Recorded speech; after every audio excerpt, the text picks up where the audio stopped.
Welcome, my friends, to a place where we share inspiration and positivity. Welcome, curious minds, to our video that explores the ins and outs of Museum of Bad Art. The Museum of Bad Art MOBA is a privately owned museum whose stated aim is to celebrate the labor of artists whose work would be displayed and appreciated in no other forum. It was originally in Dedham, Massachusetts, and is currently in Boston, Massachusetts. Its permanent collection includes over 700 pieces of art too bad to be ignored, 25 to 35 of which are on public display at any one time. MOBA was founded in 1993, after antique dealer Scott Wilson showed a painting he had recovered from the trash to some friends, who suggested starting a collection. Within a year, receptions held in Wilson's friend's home were so well attended that the collection needed its own viewing space. The museum then moved to the basement of a theatre in Dedham. Explaining the reasoning behind the museum's establishment, co-founder Jerry Reilly said in 1995, "While every city in the world has at least one museum dedicated to the best of art, MOBA is the only museum dedicated to collecting and exhibiting the worst. To be included in MOBA's collection, works must be original and have serious intent, but they must also have significant flaws without being boring. Curators are not interested in displaying deliberate kitsch." MOBA has been mentioned in dozens of off-the-beaten-path guides to Boston, featured in international newspapers and magazines, and has inspired several other collections throughout the world. Deborah Solomon of the New York Times Magazine noted that the attention the Museum of Bad Art receives is part of a wider trend of museums displaying the best bad art. The museum has been criticized for being anti-art, but the founders deny this, responding that its collection is a tribute to the sincerity of the artists who persevered with their art despite something going horribly wrong in the process. According to co-founder Marie Jackson, "We are here to celebrate an artist's right to fail gloriously." In a chat with The Sun on how to identify bad art, MOBA's curator Michael Frank says, "Here at the Museum of Bad Art MOBA we collect art that we believe was created in a serious attempt to make art, but in which, either in the execution or original concept, something has gone terribly wrong. Rather than simply amateurish, the resulting image must be, for one reason or another, compelling to be considered museum-worthy." Some of the most interesting pieces in our collection are ones that show that the artist had some technical skill, but made some questionable decisions such as over-the-top imagery.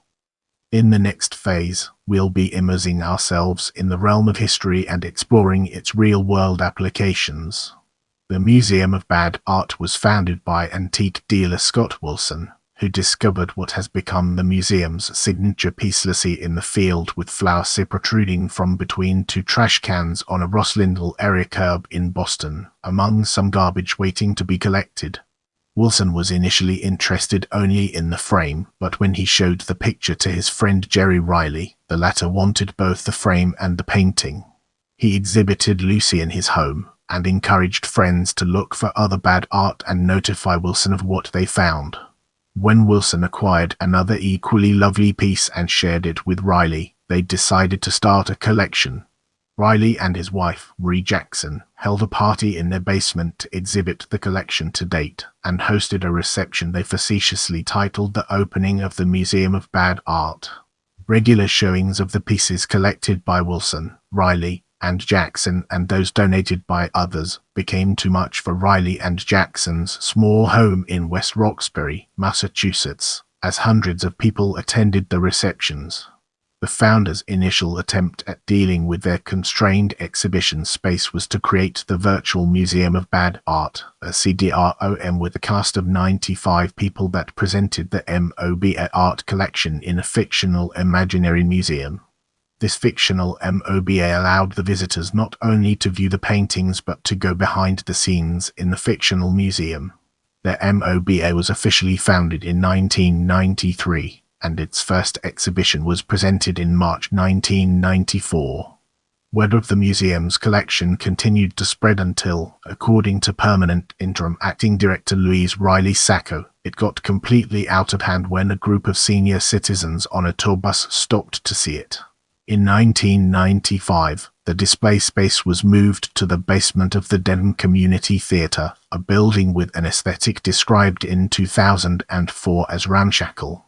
The museum in Dedham had no fixed operating hours, instead being open while the theatre upstairs was open. As the Boston Globe notes, the art collection was appropriately placed just outside the men's room, where sounds and smells carried to the collection and the constant flushing of the toilet supposedly helps maintain a uniform humidity, according to the South China Morning Post.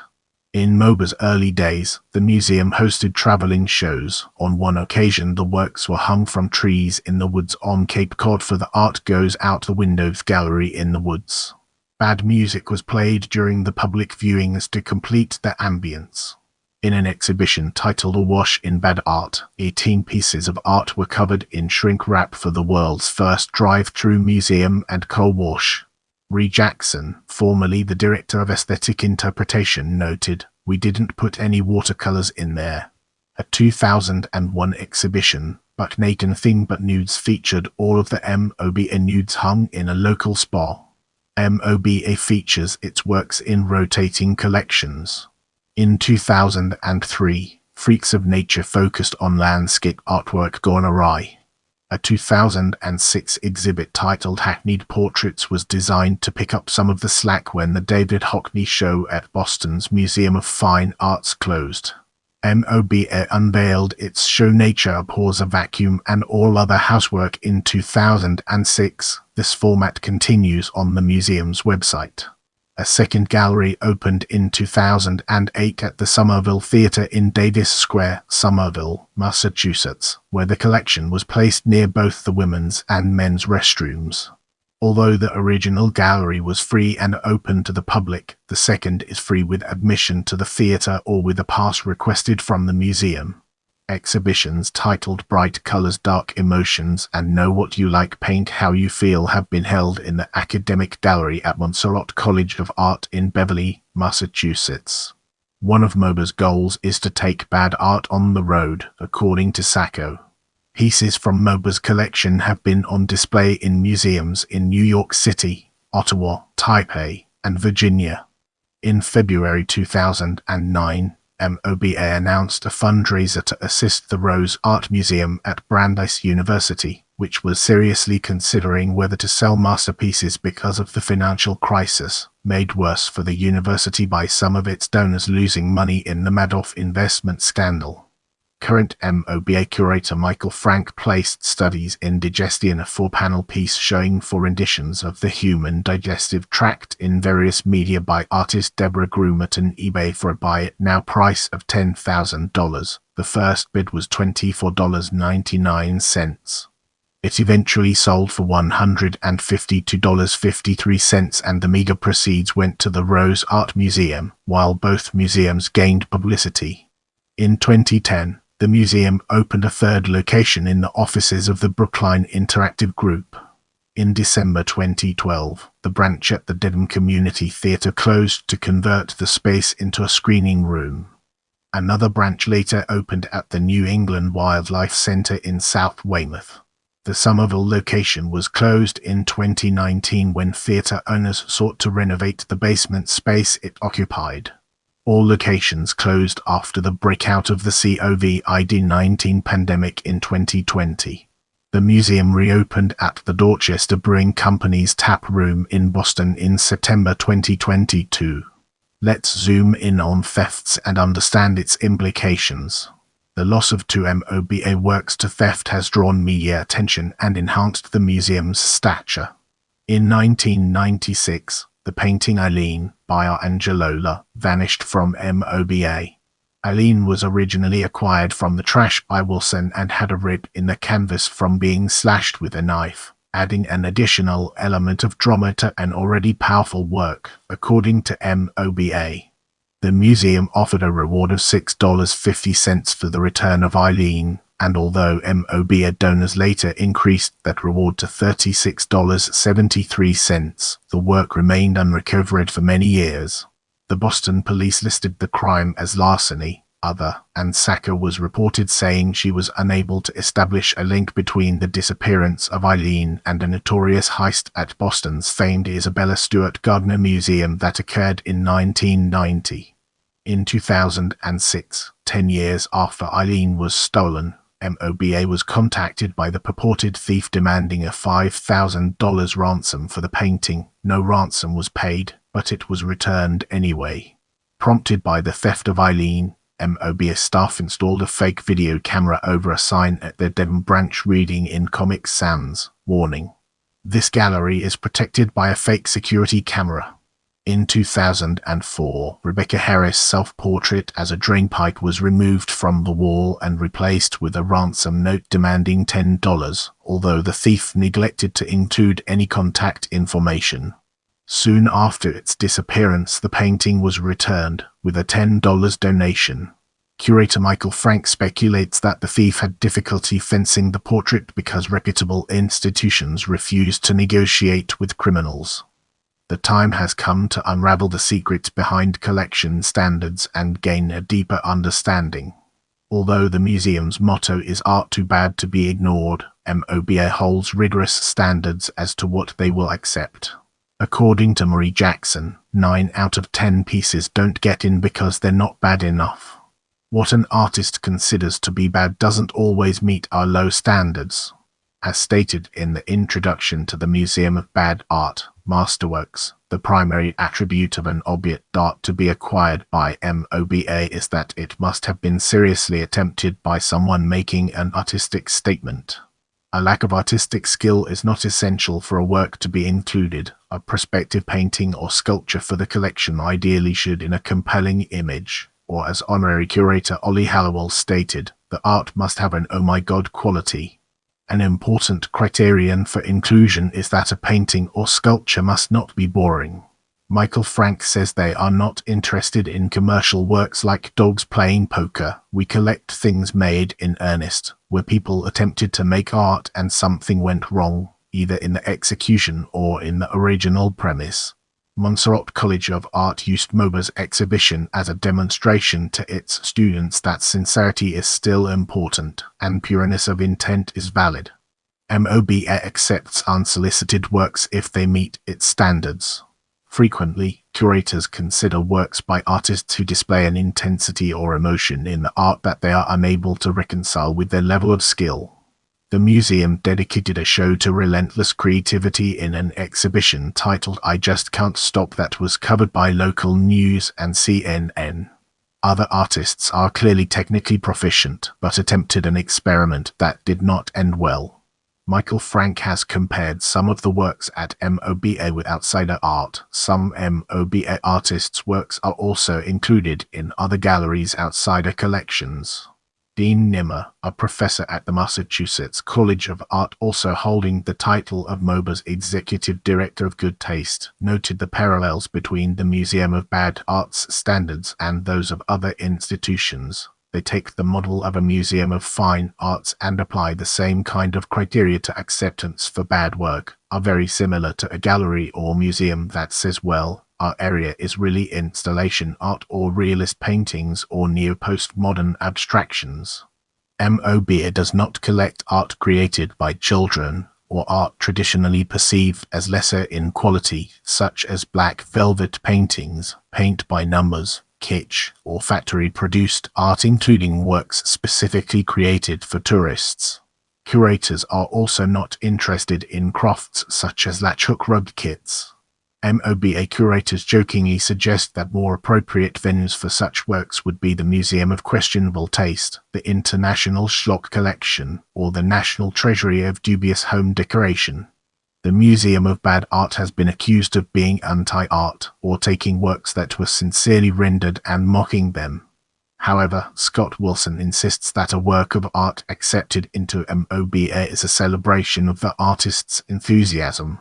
Marie Jackson reiterated this thought, saying, "I think it's a great encouragement to people who want to create are held back by fear, and when they see these pieces, they realize there's nothing to be afraid of, just go for it." Louise Riley Sacco agreed, stating, "If we're making fun of something, it's the art community, not the artists." But this is a real museum. It's 10 years. It's 6,000 people on a mailing list. It's recognition all over the world. Curators insist that artists whose works are selected by MOBA enjoy their attention and that it is a win-win. The museum gains another work of art, and the artist receives exposure in a museum. A 1997 article in the Chicago Tribune stated that none of the 10 to 15 artists who had stepped forward to acknowledge their work in MOBA had been upset. Many of the works in MOBA are donated, often by the artists themselves. Others come from yard sales or thrift stores. The Trash Collectors Union in Cambridge, Massachusetts, has donated works rescued from imminent demise. Occasionally, a painting may be purchased. At one time, MOBA's policy was not to spend more than $6.50 on any piece. More recently, twice and even 3 times that amount has been paid for an exceptional work. Those pieces not retained by the museum are included in a rejection collection that may be sold at auction. In the past, some proceeds went to the Salvation Army for providing so many of MOBA's pieces. The museum itself usually benefits from most auctions. In the next portion, we'll be immersing ourselves in the realm of collection highlights and examining its broader implications. Each painting or sculpture MOBA exhibits is accompanied by a brief description of the medium, size, name of the artist, as well as how the piece was acquired, and an analysis of the work's possible intention or symbolism. Museum's Journal noted that the discussion accompanying each work would probably have most visitors reduced to hysterics. The captions described as distinctly tongue-in-cheek commentaries by David. Much of the Christian Science Monitor were primarily written by Marie Jackson. Until the dissolution of the MOBA interpretative staff, the task was then taken over by Michael Frank and Louise Riley Sacco. Let's now zoom in on Lucy in the Field with Flowers and uncover the hidden gems that lie within. Many of MOBA's works generate extensive discourse from visitors. Lucy in the Field with Flowers, oil on canvas by Unknown, acquired from Trash in Boston, remains a favorite with the news media and patrons. As the first work acquired by the museum, Lucy is a painting so powerful it commands its own preservation for posterity, setting a standard by which all future acquisitions would be compared. Kate Swoger of the Montreal Gazette called Lucy a gorgeous mistake, describing her thus: an elderly woman dancing in a lush spring field, sagging breasts throbbing willy-nilly, as she inexplicably seems to hold a red chair to her behind with one hand and a clutch of daisies in the other. Arthur Cash Peters, using less florid language, summarized it as the old woman with an armchair glued to her arse. MOBA's statement about Lucy reads: the motion, the chair, the sway of her breast, the subtle hues of the sky, the expression on her face, every detail combines to create this transcendent and compelling portrait. Every detail cries out masterpiece. The Times recounted comments left by a museum visitor regarding the endless layers of mysteries the image offers. What is Norman Mailer's head doing on an innocent grandma's body? And are those crows or F's skimming the hills? The granddaughter of the painting's subject, a Boston area nurse named Susan Lawler, became a fan of MOBA after seeing the portrait in a newspaper. She recognized it as her grandmother, Anna Lally Keene. Upon seeing the picture, Lawler snorted Coca-Cola from her nose in astonishment. The painting was commissioned by her mother, and it hung in her aunt's house for many years, despite the trepidation family members felt at seeing the final composition. Says Lawler, the face is hauntingly hers, but everything else is so horribly wrong. It looks like she only has one breast. I'm not sure what happened to her arms and legs, and I don't know where all the flowers and yellow sky came from. Now, let's shift our focus to Sunday on the Pot with George and embark on an intellectual exploration of its various dimensions. Sunday on the Pot with George, acrylic on canvas by John Gidraitis, donated by Jim Schulman, has been deemed iconic by Bella English of the Boston Globe, who assures the work is 100% guaranteed to make you burst out laughing. Wilson has pointed to George as an example of a technically well-executed piece of art using a subject not usually seen rendered in paint. Many admirers of the first work donated to MOBA are hypnotized by the image of a portly man wearing Y-front underwear while sitting on a chamber pot, in pointillist impressionism similar to the style of George's Surratt. One critic speculates the pointillist style in George may have been acquired from watching too much TV. The title refers to the Stephen Sondheim musical Sunday in the Park with George, which contains a dramatic recreation of Surratt painting a Sunday afternoon on the island of Lograndjat. Author Amy Levin suggests that George is a pastiche of Surratt's painting. The subject of this painting has been tentatively identified by the Annals of Improbable Research of creators of the Ig Nobel as John Ashcroft, former United States Attorney General. A visitor in response to seeing George displayed in the Dedham Community Theatre basement wrote, "Someone had slipped into the bathroom as I took in this painting and began peeing loudly into a toilet." The reverberating sound of urine splashing while viewing George brought the painting to life, and when the denouement of the flush sounded, I wept. MOBA's accompanying caption introduces questions and observations. Can the swirling steam melt away the huge weight of George's corporate responsibilities? This pointillist piece is curious for meticulous attention to fine detail, such as the stitching around the edge of the towel, in contrast to the almost careless disregard for the subject's feet. With our foundation established, it's time to explore bone-juggling dog in hua skirt and its relevance to our overarching theme. In contrast to the pointillist impressionism of George, the museum also features a fine example of labor-intensive pointlessism, according to MOBA staff. Maury Newman's bone-juggling dog in hua skirt tempera and acrylic paint on canvas, donated by the artist, inspired this description by MOBA. We can only wonder what possesses an artist to portray a dog juggling bones while wearing a hua skirt. MOBA enjoys the mystery as much as any other aspect of art, however. Newman, a professional artist from Minneapolis, responded to the curator's cogitation by describing how the image came into being. She bought used canvases while a poor art student, and was unsure how to use a canvas with these dimensions.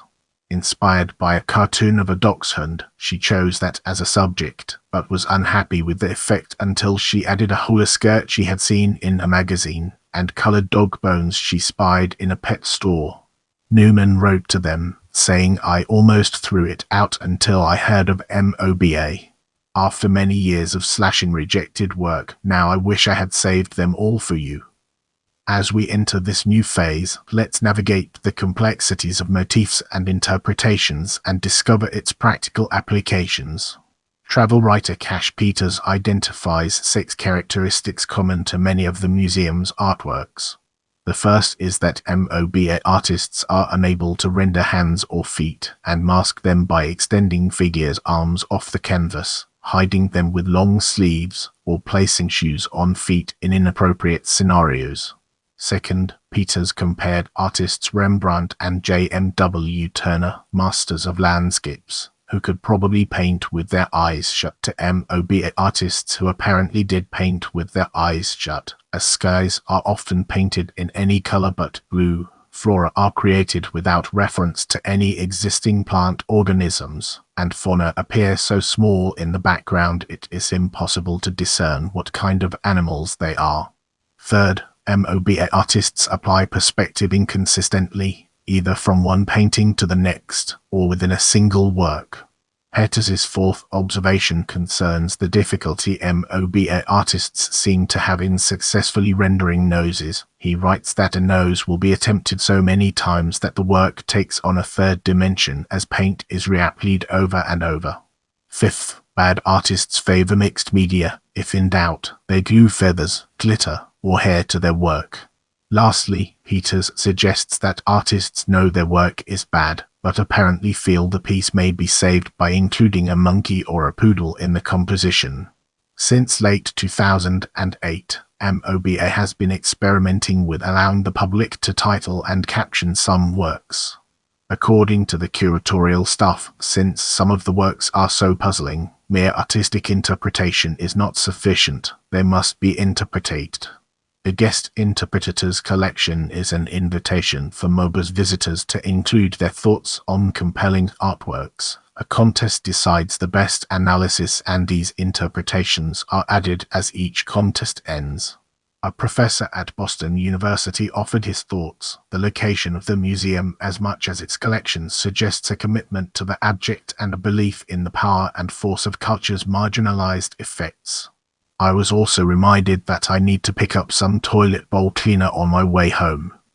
Now, let's shift our perspective and explore influence through a fresh lens, unlocking new perspectives. The Museum of Bad Art has been mentioned in hundreds of international publications, as well as in Boston area travel guides highlighting offbeat attractions. It has inspired similar collections or events in Australia, Ohio, and Seattle. Comedia Beauregard, a theatre company whose mission focuses on translation, was inspired by MOBA's mission to create their Masterworks series of short play festivals. The company commissioned 6 playwrights to write short plays based on MOBA artworks. Masterworks, their MOBA plays, was originally performed in January and February 2009 in Minneapolis, Minnesota. The plays were based on the MOBA pieces Mona Lisa, Invasion of the Office Zombies, My Left Foot, Bone Juggling Dog in Hula Skirt, Gina's Demons, and Lully, Foul and Gravestone. After moving to Chicago, the company again produced the MOBA plays in March and April 2011, using 3 of the original plays and translating 3 new paintings. Get ready for an enlightening exploration as we dig into responses to bad art and understand its role in the broader context. Museum visitors can sign a guest book and leave comments. One Canadian visitor wrote, "This collection is disturbing, yet I can't seem to look away, just like a hideous car accident." Another visitor observes, "Her nipples follow you around the room. Creepy." Response to MOBA's opening and continued success is, for some, evocative of the way art is treated in society. MOBA works have been described as unintentionally hilarious, similar to the films of Ed Wood. Visitors and even MOBA staff often laugh out loud at displays. Indelibles Travels, Cash Peters contrasted this behavior with what is expected of patrons at galleries such as Southern California's Getty Museum. Though viewers might find the art at the Getty equally hilarious, were they to show it, they would almost certainly be thrown out. In 2006, Louise Riley Sacker participated in a panel discussion with authorities on art and architecture about standards of beauty and ugliness in art, published in Architecture Boston. She remarked that teachers bring high school art students to MOBA, then to the Museum of Fine Arts, Boston MFA. Sacker observes, somehow MOBA frees kids to laugh and point, to have their own opinions and argue about things. Then they take the experience to the MFA, where they might otherwise feel intimidated. Maybe the ugly frees us. Sacker believes that extreme ugliness is more striking than extreme beauty, and it forces people to think more deeply about what is wrong or misplaced. She connects this rigid judgment of what does not conform to beauty with intolerance for physical imperfections in people, noting that such rigidity sometimes causes parents to fix the perceived flaws in their children's faces to keep them from suffering later.